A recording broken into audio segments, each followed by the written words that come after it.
Sur le terrain, l'armée russe mène également des combats dans la région de Voronezh, près de la frontière ukrainienne. Un dépôt de carburant est en flammes, plus de 100 pompiers et 30 véhicules sont sur place.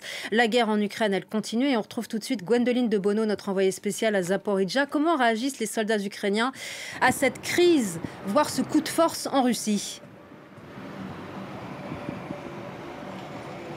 Alors, d'abord, il y a le président Volodymyr Zelensky qui a réagi, qui dit « Celui qui choisit la voie du mal se détruit lui-même ». Il dit « La Russie, la faiblesse de la Russie est évidente, la faiblesse de la Russie est totale ». Et c'est un peu ce que l'on entend également de la part des soldats ukrainiens. Alors, il y a deux choses.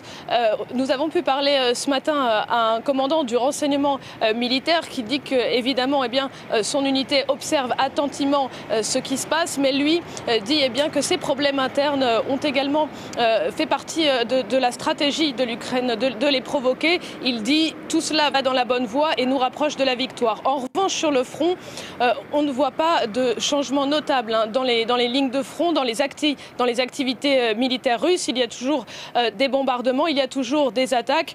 Il y a eu quelques progrès par l'armée ukrainienne de la ville de Bakhmout, mais on ne voit pas par exemple des lignes de front en train de s'effondrer. Et les soldats avec qui nous avons parlé ce matin, nous étions ce matin avec des soldats, nous disaient qu'ils ne regardaient pas particulièrement ce qui était en train de se passer, mais qu'ils restaient concentrés sur leurs tâches. Merci beaucoup Gwendoline de Bono, merci à vous.